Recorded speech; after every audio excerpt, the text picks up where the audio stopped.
Baba na. Tingnan niya tayo.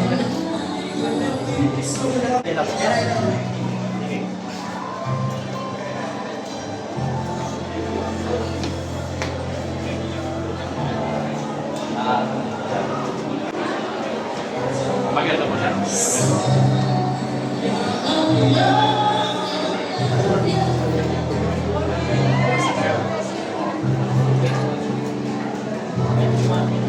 Thank you. Thank you very much. Thank you so much.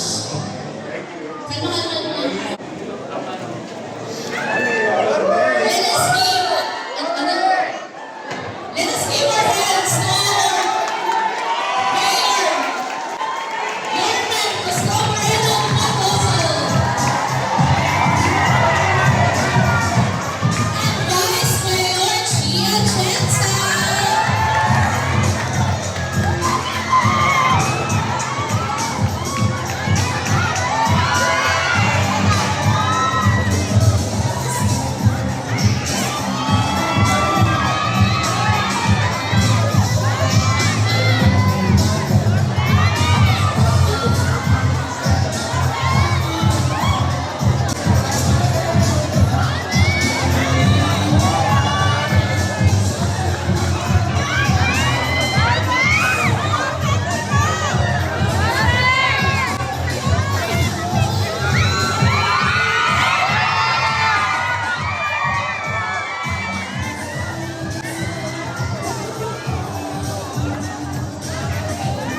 Yung cellphone mo na doon. Magandang umaga po. Kamusta po kayo? Narinig niyo ako? Ayun. Well, unang-una, magandang umaga sa ating napakagaling na alkalde si Yormes Comorero de Bagoso. Palakpakan niyo siya!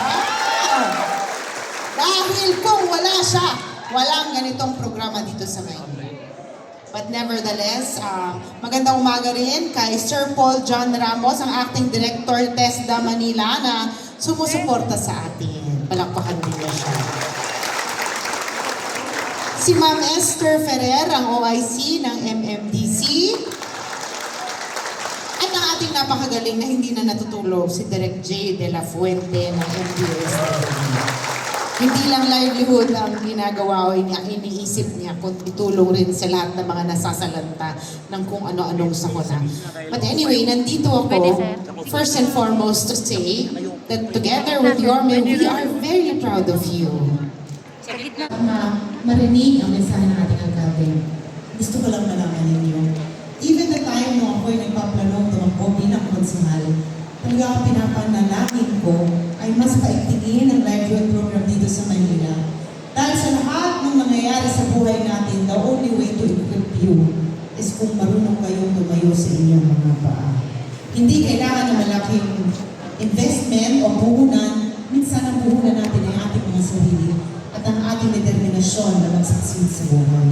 Kaya dahil dyan, palakpakan nyo ang inyong mga sarili sa pag-graduate nyo. Dahil sa mga kurso nyo, kukunan nyo para makatayo kayo sa inyong mga paa. But if there's anything really, ang pinaka-kinikilig ang aking puso, dahil ang mga pinangako namin ni Yorme, lalo mga pinangako niya na paigtingin ang livelihood program dito sa Maynila. Ngayon, nakikita nyo na ito ay naisa sa katuparan na at tuloy-tuloy itong mangyayari dahil ganun kayo kamahal ni Yorme Isko Moreno.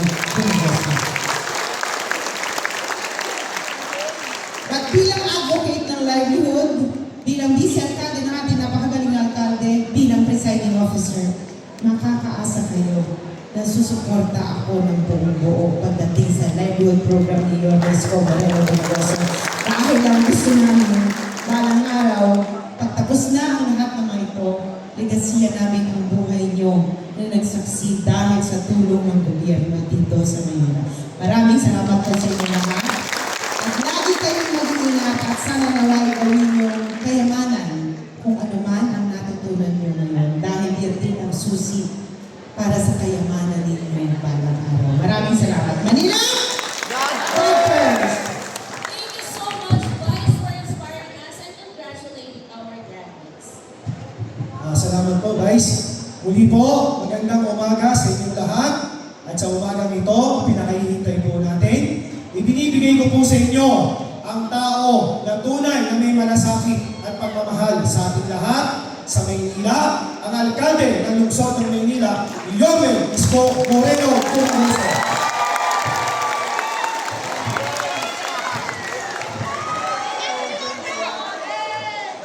Hi! Hello!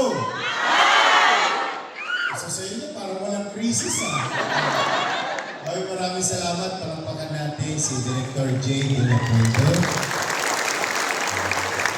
At sa po ng kanyang mga kasamahan, mga kasama namin naglilingkod sa taong bayan, ang ating MDSW family, at dito naman sa ating MMDC, ang ating minamahal na si Ma'am Esther Ferrer. At ang ating partner sa national government, ang ating regional director, Ma'am Angelina Carrion, na kasama natin ngayon naman si Mr. Paul John Ramos, ang acting district director ng TESDA Office Manila. Ayan. At siyempre, yung Vice Mayor kung may asing pa. Pinakamagandang Vice Mayor sa buong Pilipinas. Siyempre, magaganda ang Manilena. Katulad nyo. Mga asing ko. But I'm happy today. At teka muna, paano kayo nakapunta rito sa Pedro Guevara? Sumakay kayo ng jeep? Sino sumakay ng jeep? Pasang man. Sino nakalibre? Okay. Masaya na ako. Basta tumama kayo sa programa ng gobyerno. Yan naman ay aking kinalulugo. Sa bawat matitikmang programa ng gobyerno para sa tao, at yun ay naramdaman ng tao, yung po'y tagumpay. Maliit na tagumpay namin. At yun ang nagbibigay ng baterya sa akin na to keep on going. Tulad ngayon, 735 individuals again will be properly equipped through skills that provided by the city government. Ibig sabihin, hindi natigil ang pamahalaan ng lungsod kahit na may krisis, tayo kinakaharap na bigyan ng mga tools, skills, yung mamamayan para na sa ganoon, sa oras ng medyo gumagaan na muli ang ekonomiya, ay yung mahanaping empleyado sa lungsod ng Maynila ay fit para sa particular na task. Dito sa Maynila, lagi kong sinasabi nga na sa mga negosyante, sabi ko, welcome po kayo sa Maynila. Magaang magbukas ng negosyo sa Maynila dahil niluluwagan ko ang mga ilang alituntunin upang sa lalong madaling panahon makapagbukas ng negosyo ang negosyante. Bakit? Ano ang dahilan? Dalawang bagay. Unang bagay ay dahil gusto ko yung mga taga-Maynila magkaroon ng trabaho. Dahil ang trabaho ay bahagi ng polisiya ng inyong lingkod under the NBN program. NBN, ibig sabihin, Minimum Basic Needs. Housing, education, healthcare, and jobs. Jobs creation. Pero ayoko naman mapapahiya na kapag inire-recommenda ko yung mga taga-Maynila sa mga negosyong nagbubukas sa Maynila, gusto ko naman maalam yung ating mga future employees or even entrepreneur sa lungsod ng Maynila. In fact, yan ang lagi ko sinasabi sa mga negosyo. Sabi ko, pwede ba ako makisuyo sa inyo? Ako. Pag magbubukas sa kayong negosyo, naprobahan na ng gobyerno ng Maynila, pakiusap ko lang, hindi ko naman ipinipilit dahil ayoko naman pakialaman ang hanap buhay nila, pero ang pinakikisuyo ko, kung po pwede sana, ang kunin ninyong trabahante, empleyado o kasama sa negosyo ay taga-lungsod ng Maynila. Kaya today, ito'y isang patunay na patuloy na hindi titigil at mapipigilan ang ating pamahalang lungsod to fully equip our people for future endeavors. At yung iba nga sa inyo dyan, malamang may konting naisubi, naitabi, meron na kayong kaalaman. Andun ako, yung iba sa inyo maghahanap buhay. Yung iba sa inyo mamumuhunan. Ay yung iba sa inyo pupunta sa Mumbai. Bali. Ganda bali-bali mo to. Dahil sa kagustuhan ninyo, gawin sa lalo madaling panahon ang bagay na natutunan ninyo sa pagiging entrepreneur. And I'm pretty sure some of you also, pagtapos ang araw na ito, mag-iikot na sa Maynila. Mag-a-apply na ng trabaho. And with the certification of TESDA and the city government, at least, matangos ang ilong ko na makapaglalakad at haharap sa mga negosyante na yung maghahanap ng trabaho sa Maynila, na taga Maynila, na produkto ng MMDC ay fully equipped and properly equipped. That is why I am proud of you. Our PWDs,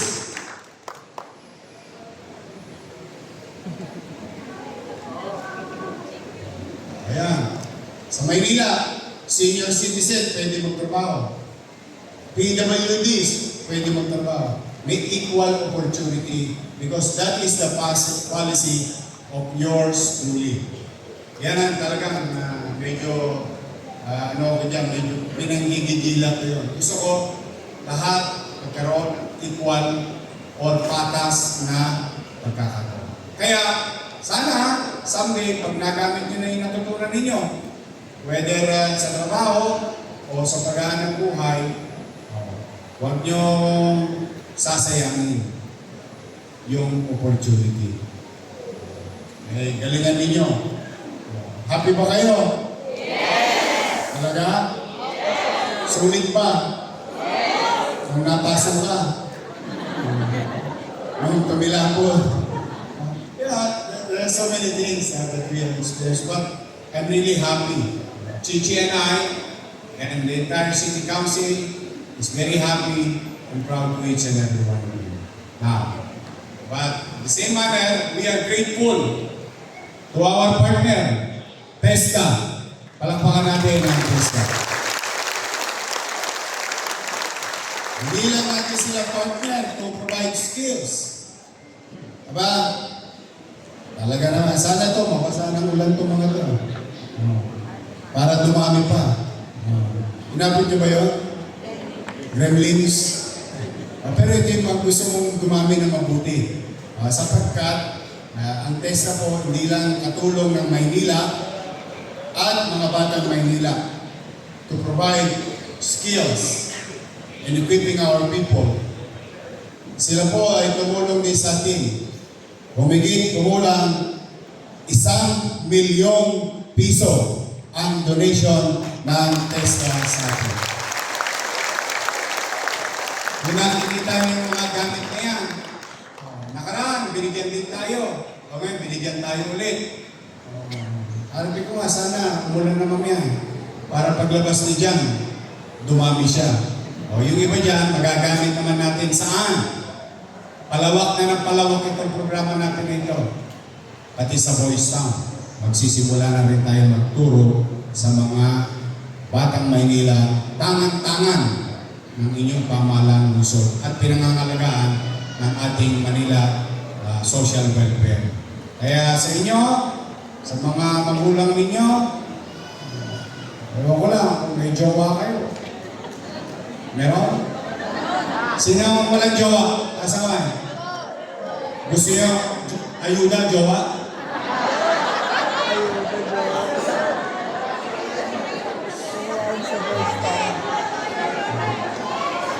Kung wala kayo yung jowa, o mga lalaki, taas ka ang mga ng lalaki.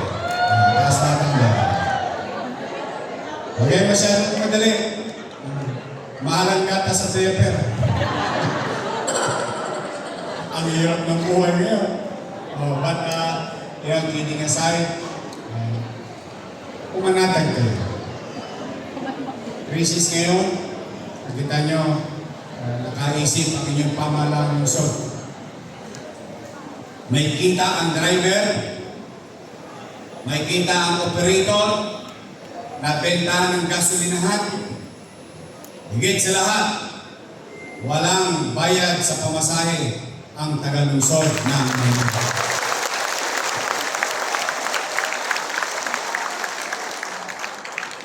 Na, yung ating mga nakisapi na mga driver, nasaan man sila ngayon? Samang kalsada na naglilingkod kasama ng pamahalang lungsod sa ating mamamayan. Pwede ba iparamdam natin sa kanila yung ating pasasalamat? Palakpakan natin ang pinakamalakas yung palakpak para sa mga driver ng Maynila.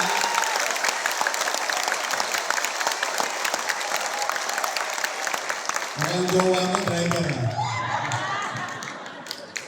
Paldo ngayon yun. Dari mo, nag-umpisa 3 bulig. Tapos last Monday, ginawa kong 3.5. Kanina umaga, alas 7 ng umaga, ginawa ko ng 4,000.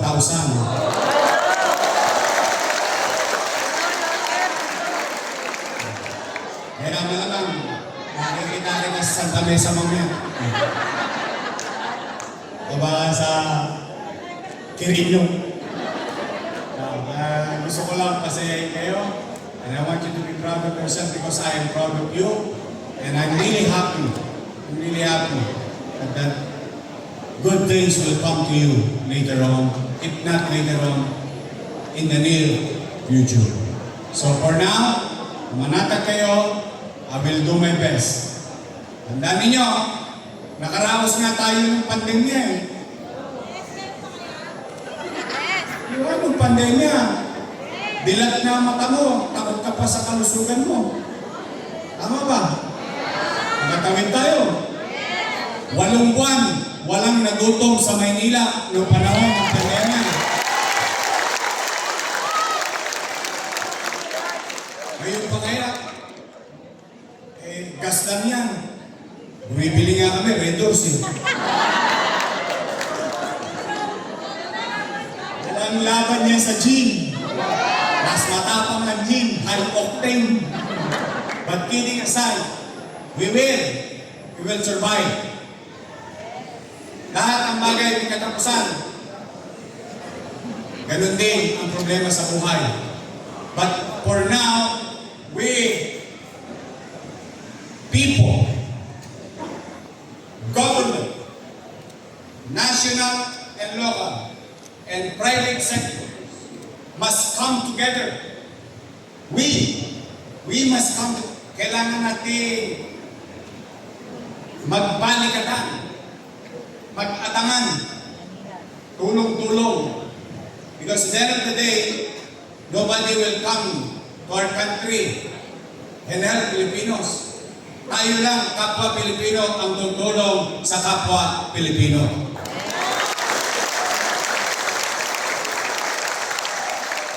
Bilang Pilipino at Manileño, may raraos natin to. Itatawid natin to. Huwag kayo maglala. Pag wala na akong maipiga sa bimpo, nakita niyo yung clock tower, dadalik ko yan kay Tambunting. Makaraos lang kayo. Makatawid lang tayo. Manatag kayo, I will do my best. Ang gobyerno ng Maynila ay hindi perfecto. 10 ng aking mga kasama na ako. Pero ito lang sigurado ako, may gobyerno sa lungsod ng Maynila. So for now, hold on. Kapit lang. Kumapit ka nga sa jowa mong niloloko ko. Crisis pa kaya? Nakatiis ka na. Sa jowa mo, puro pasakit ang binibigay sa'yo. Crisis lang yan. Jowa mo nga, nalagpasan mo. Tama ba? Ang sakit. Kaya tayo sa Manila, chill-chill lang. Tulos. So muli, to your parents and family, to each and every one of you, congratulations. At pagpalain naman kayo ng buong may kapal. Sabay-sabay, Manila! First, thank you.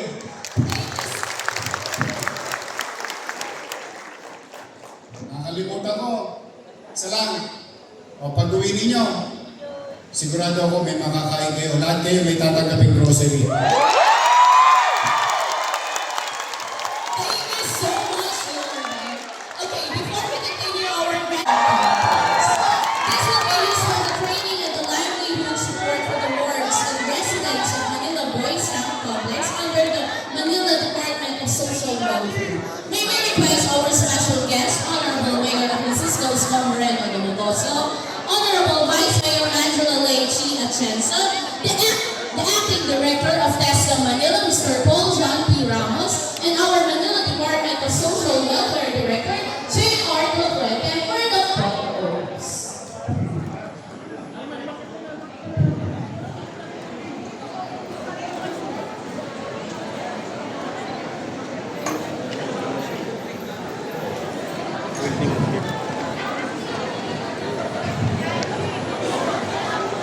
Hehehehe